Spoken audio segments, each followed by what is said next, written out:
नमस्कार, मैं हूं ब्रजेश राजपूत। एबीपी न्यूज़ के अनकट में आपका स्वागत है। जैसा कि आप जानते हैं, अनकट में हम आपके लिए लाते हैं मध्य प्रदेश में पिछले हफ्ते हुई कुछ गर्मा गर्म राजनीतिक खबरें। तो पेश है इस बार की पहली बड़ी राजनीतिक खबर। भोपाल सिर्फ एक शहर नहीं बल्कि काल है, और यह काल कमाल भी है और बेमिसाल भी है। मध्य प्रदेश में विधानसभा चुनाव अभी तकरीबन 5.5 महीने दूर हैं, मगर जिसे देखो वही दिल्ली से लेकर भोपाल तक जीत के बड़े बड़े दावे प्रति दावे कर रहा है। और दावे भी छोटे मोटे नहीं, बड़े बड़े आसमानी दावे। इन आकाशी दावों की शुरुआत की राहुल गांधी ने। मौका था दिल्ली के एआईसीसी दफ्तर में हुई एमपी के कांग्रेस नेताओं की बैठक से, जहां राहुल के सामने प्रदेश के सारे बड़े नेता जुड़े। इस बैठक में हमेशा की तरह जमकर एक दूसरे के खिलाफ गुबार निकाला गया। एक तरफ कमलनाथ थे तो दूसरी तरफ बाकी के नेता। मगर बाहर निकलकर जब राहुल से पूछा गया कि क्या कमलनाथ मध्य प्रदेश में कांग्रेस के मुख्यमंत्री का चेहरा होंगे, तो राहुल गांधी ने झट से कहा, भैया एमपी में 150 सीटें आ रही हैं। जब ये बात दिल्ली से भोपाल पहुंची तो मुख्यमंत्री शिवराज सिंह चौहान केंद्रीय मंत्री भूपेंद्र यादव के साथ मोदी सरकार के 9 साल पूरे होने की उपलब्धियां गिना रहे थे। उनका जवाब था, राहुल बाबा, दिल को बहलाने के लिए ये ख्याल अच्छा है। हमारी इंटरनल असेसमेंट है कि 136 मिली कर्नाटक में। हमारा इंटरनल असेसमेंट है कि हमें एमपी में 150 मिलने जा रही है। तो कर्नाटक में जो किया उसको हम रिपीट करने जा रहे हैं। मन के बहलाने को बाबा ख्याल अच्छा है। भारतीय जनता पार्टी मध्य प्रदेश में 200 से ज्यादा सीटें जीतेंगी। अब उनको ख्याली पुलाव पकाने हैं तो पकाते रहें। वहां मौजूद केंद्रीय मंत्री भूपेंद्र यादव ने भी कहा कि एमपी में कर्नाटक जैसा नहीं होगा, क्योंकि यहां पर सीएम पर भ्रष्टाचार के आरोप नहीं है और सीएम का वोटर से मामा का रिश्ता है। मगर राहुल के बयान पर सरकार के बयान मंत्री नरोत्तम का बयान सबसे विद्युता से भरा दिखा। उन्होंने कहा, इसे तो हम दिवा स्वप्न कहते हैं, यानी कि दिन में देखा गया सपना। परिणाम आएंगे तो कांग्रेस सूखे पत्ते की तरह उड़ जाएगी। कौन सी पार्टी सूखे पत्ते जैसे उड़ जाएगी और कौन सी पार्टी गीले पत्ते जैसे अटक के रह जाएगी, ये तो आने वाले वक्त बताएगा। मगर दावे प्रतिदावों का दौर अभी और चलेगा। इन दिनों एक फिल्म के बड़े चर्चे हैं। फिल्म का नाम है सिर्फ एक बंदा काफी है। वैसे तो ये फिल्म वकील बने मनोज वाजपेयी की है, मगर ये फिल्म हम मध्य प्रदेश वालों को शिवराज सिंह चौहान की लगती है। एक तरफ है पूरी कांग्रेस तो दूसरी तरफ सिर्फ एक बंदा काफी है, यानी कि शिवराज सिंह चौहान। शिवराज सिंह चौहान की सक्रियता देखकर ऐसा लगता है कि जो वो सारे काम अपने 16 साल के मुख्यमंत्रित्व काल में नहीं कर पाए, वो चुनाव के पहले के 6 महीने में ही करने जा रहे हैं। आप उनको मैन इन हरी भी कह सकते हैं। वो रोज सुबह दोपहर शाम प्रदेश के कोने कोने में जाकर, विशाल पंडालों में जाकर, रैंप पर टहलकर सभाएं करते हैं। और उन सभाओं से जो थोड़ा बहुत वक्त मिलता है तो किसी हितग्राही यानी कि अपनी लाडली बहना के घर पहुंचकर गाना तक गा देते हैं। सभाओं में जनता जो चाहे मांग ले सब मिलेगा।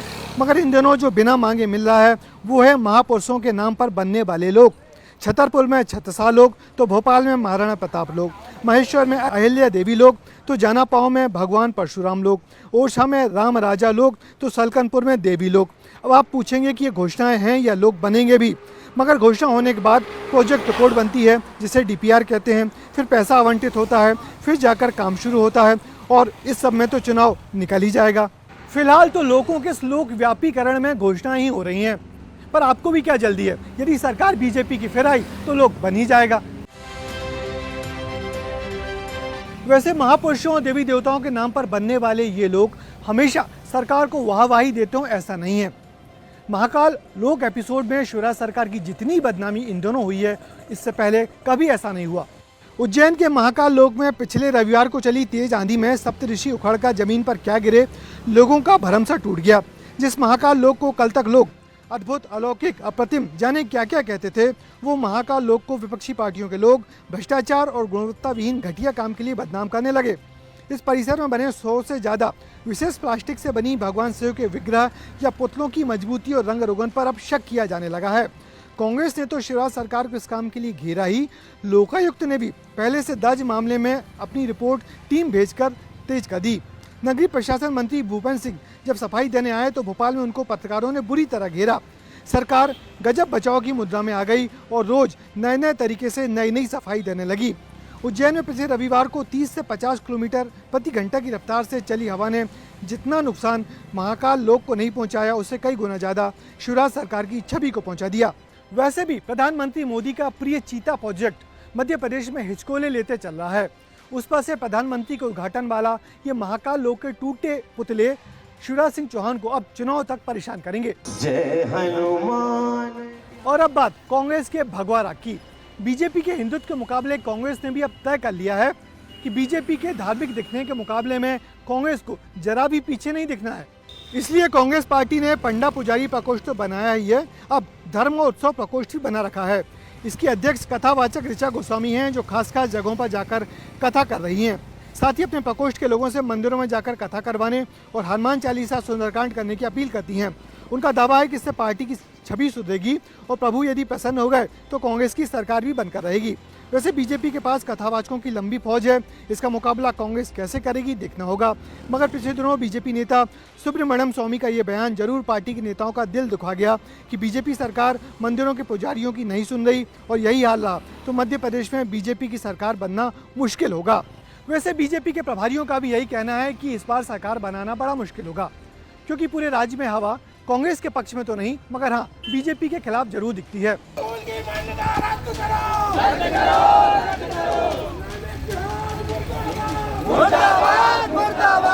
और अब बात दमोह के एक छोटे से गुमनाम स्कूल की, जो पूरे हफ्ते खबरों में रहा और इसे चर्चा में बनाए रखने के लिए मध्य प्रदेश के गृह मंत्री से लेकर मुख्यमंत्री तक ने कोई कसर नहीं छोड़ी। पूरे हफ्ते भर इस स्कूल के खिलाफ वो बयान देते रहे। दमोह में Ganga Jamuna higher secondary school है, जिसने अपनी 10वीं कक्षा के विद्यार्थियों का रिजल्ट अच्छा आने पर पोस्टर होर्डिंग लगवा दिए शहर भर में। इन होर्डिंग्स में लोगों ने देखा कि हिंदू छात्राओं को भी हिजाब जैसा स्कार्फ पहनाया गया है। बस फिर क्या था, हिंदू संगठनों ने हंगामा किया तो जिला प्रशासन ने आनन फानन में जांच करवाकर कलेक्टर एसपी ने स्कूल को क्लीन चिट दे दी। मगर स्कूल आसानी से कैसे छूट सकता था। भोपाल में गृह मंत्री नरोत्तम मिश्रा ने फिर जिला प्रशासन से गहन जांच करने को कहा तो संभागीय मुख्यालय से गहन जांच हुई, जिसमें पाया गया कि स्कूल में फर्नीचर पर्याप्त नहीं है, शिक्षक भी कम है, पुस्तकालयों में किताबें भी नहीं हैं, खेल मैदान भी नहीं है, पीने के पानी की व्यवस्था भी नहीं है। इसलिए अब इस स्कूल की मान्यता रद्द की जाती है। हालांकि इसके पहले स्कूल प्रबंधन ने बच्चियों को स्कार्फ पहनाने पर खेद व्यक्त कर लिया था, मगर निजी स्कूल की यूनिफॉर्म पर सवाल खड़े नहीं कर सकते, इसलिए दूसरे कारणों का हवाला लेकर स्कूल बंद करा दिया गया। असल कारण क्या था सबकी समझ में आ रहा था। दमोह के एक स्कूल में बेटियों को सर पे कुछ बांध के आओ, ये नियम बना दिया। और पता नहीं कौन सी उस व्यक्ति के नाम से जिसने भारत का विभाजन करवाया, उसकी कविता पढ़ाई जा रही थी। मैं सावधान करना चाहता हूं, मध्य प्रदेश की धरती पर ऐसी हरकतें नहीं चलेगी। जो शिक्षा नीति लागू की गई है प्रधानमंत्री के द्वारा, श्रीमान नरेंद्र मोदी जी द्वारा, वो ही शिक्षा नीति लागू होगी। और उसके खिलाफ अगर कोई स्कूल में दूसरी गलत चीज पढ़ाएगा या किसी बेटी को सर पे बांध के आओ स्कार्फ या कोई और चीज इसके लिए मजबूर करेगा, तो वैसा स्कूल मध्य प्रदेश में चल नहीं पाएगा।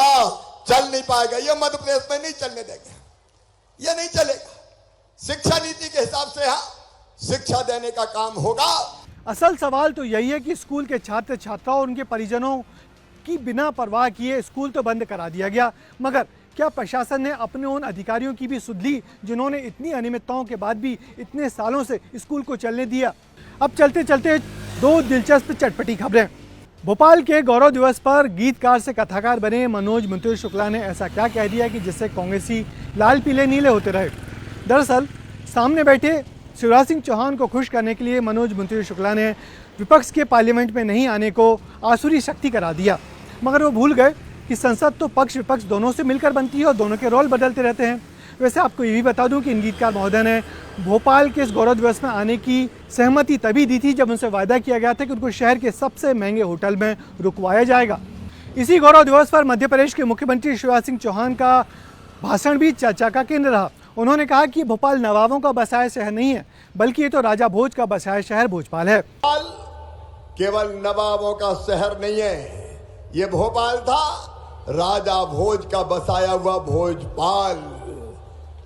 राजा भोज ने शहर बसाया, और केवल राजा भोज नहीं, सुशासन के सूत्र राजा भोज ने दिए।